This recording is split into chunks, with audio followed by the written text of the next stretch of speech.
남편의 관이 화장터의 붉은 불길 속으로 들어가는 순간이었습니다. 지난 5년 똥오줌을 받아내며 제가 수발들었던 남편의 침에 걸린 친구가 갑자기 휠체어에서 벌떡 일어났습니다.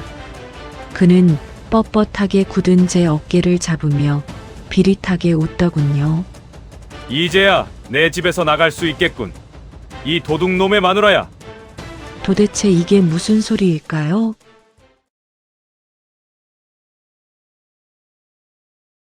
이야기는 5년 전 비가 억수같이 쏟아지던 그 밤으로 거슬러 올라갑니다.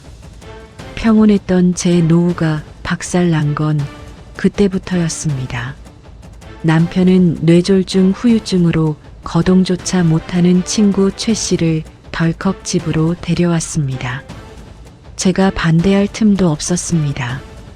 남편은 평생 친구에게 빚진 게 많다며 죽을 때까지 우리가 돌봐야 한다고 고함을 쳤죠. 심지어 제 명의로 된 적금 통장까지 깨서 방 하나를 병실처럼 꾸미더군요. 그런데 이상했습니다.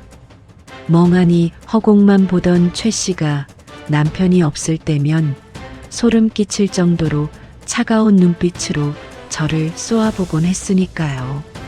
마치 도둑 고양이를 보는 듯한 그 경멸 어린 시선.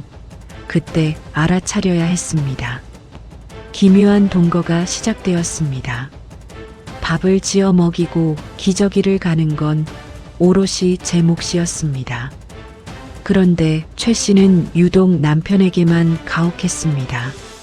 제가 주는 밥은 받아 먹으면서도 남편이 물이라도 건네려 하면 그릇을 집어 던지거나 얼굴에 침을 뱉었죠.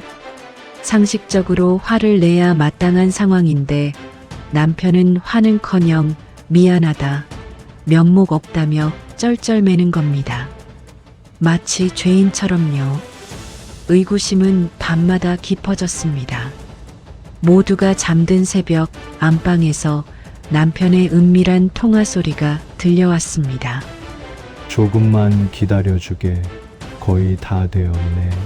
그 친구만 가면 다 해결돼. 누구에게 하는 말일까요? 그리고 다음 날 제 화장대에 있던 패물함이 감쪽같이 사라졌습니다. 남편을 추궁했지만 그는 도리어 화를 내며 밖으로 나가버렸습니다. 이 집안에 흐르는 공기가 심상치 않았습니다. 불안한 예감은 틀리지 않았지만 방향이 달랐습니다. 남편이 심근경색으로 급사한 겁니다. 슬퍼할 겨를도 없이 치러진 장례식은 초라했습니다. 조문객 하나 없는 썰렁한 빈소, 그곳을 지키는 건 저와 휠체어에 앉은 최 씨뿐이었죠. 그런데 최 씨가 갑자기 육개장 그릇을 바닥에 엎으며 난동을 부리기 시작했습니다. 사람들은 노망난 노인의 주정이라며 혀를 찼지만 저는 보았습니다. 화장터로 이동하려는 순간 제 손목을 으스러지도록 움켜쥐던 그의 악력을요. 그리고 귓가에 들려온 낮고 선명한 목소리. 울지 마. 내 남편 죽어 마땅한 놈이니까. 심장이 덜컥 내려앉는 것 같았습니다. 이 남자는 지난 5년간 치매 환자 연기를 해왔던 겁니다. 이 기막힌 사연의 뒷이야기가 궁금하시다면 구독과 좋아요로 함께 해주시고 알림 설정까지 해두시면 충격적인 진실을 가장 먼저 확인하실 수 있습니다. 장례를 마치고 집에 돌아오자마자 최 씨는 보란듯이 휠체어에서 일어나 부엌으로 걸어갔습니다. 냉장고 문을 벌컥 열고 물을 벌컥벌컥 마신 그는 안방 서랍장 깊숙한 곳에서 서류 봉투 하나를 꺼내 던졌습니다. 등기권리증. 명의자는 남편이 아닌 최영수, 바로 최 씨의 이름이었습니다. 그는 자신이 이 집의 진짜 주인이며 제 남편은 30년 전 자신의 신분을 도용해 살아온 머슴이었다고 폭로했습니다. 머릿속이 하얗게 변했습니다. 내가 평생 여보라고 불렀던 사람이 내 집이라고 믿고 쓸고 닦았던 이 공간이 모두 거짓이었다니요. 최 씨는 당장 짐을 싸서 나가라고 소리쳤습니다. 도둑놈 마누라랑 한 지붕 아래서 숨 쉬는 것도 역겨우니까 최 씨가 던진 낡은 앨범 속에는 충격적인 과거가 담겨 있었습니다. 30년 전 젊은 시절의 남편이 최 씨의 운전기사 복장을 하고 차 문을 열어주는 사진이었습니다. 사연은 이랬습니다. 부잣집 아들이었던 최 씨가 사고로 혼수 상태에 빠지자 남편은 그의 신분증과 인감을 위조해 최 씨 행세를 하며 재산을 가로챘고 저에게도 부자인 척 접근해 결혼했던 겁니다. 5년 전 기적적으로 최 씨가 깨어나자 남편은 당황했습니다. 감옥에 갈까 두려웠던 남편은 거동이 불편한 최 씨를 집으로 납치하다시피 데려와 감시했던 것이죠. 최 씨는 몸이 회복될 때까지 치매 환자 연기를 하며 복수의 칼날을 갈아왔던 겁니다. 저는 피해자였지만 최 씨의 눈에는 그저 공범일 뿐이었습니다. 법적으로도 저는 아무런 보호를 받을 수 없었습니다. 혼인 신고조차 남편이 훔친 최 씨의 명의로 되어 있었으니 저는 서류상 최 씨의 아내도 죽은 남편의 아내도 아니었습니다. 30년 세월이 송두리째 부정당한 채 저는 빈손으로 거리에 나앉게 되었습니다. 비참한 심정으로 현관문을 나서려는데 신발장 거울 뒤편이 헐거운 게 눈에 들어왔습니다. 혹시나 하는 마음에 뜯어보니 그곳에 작은 USB 하나가 테이프로 붙어 있었습니다. 남편이 죽기 전날 밤 굳이 현관에서 서성거렸던 이유가 이것 때문이었을까요? 저는 떨리는 손으로 USB를 주머니에 넣고 PC방으로 달려갔습니다. PC방 모니터에 뜬 내용은 경악 그 자체였습니다. 남편이 도둑질을 한 건 맞지만 최 씨 역시 깨끗한 피해자는 아니었습니다. 30년 전 최 씨는 회사 돈 거액을 횡령하고 심지어 경쟁업체 사장을 청부 폭행하도록 지시한 후 도피 중이었습니다. 남편은 그 증거를 쥐고 있었기에 최 씨의 신분을 도용할 수 있었던 겁니다. 남편은 최 씨를 보호한 게 아니라 서로의 약점을 쥐고 공생했던 것이죠. 녹취록 속 남편의 목소리가 들렸습니다. 형님, 나 신고하면 형님도 끝이야. 공소시효.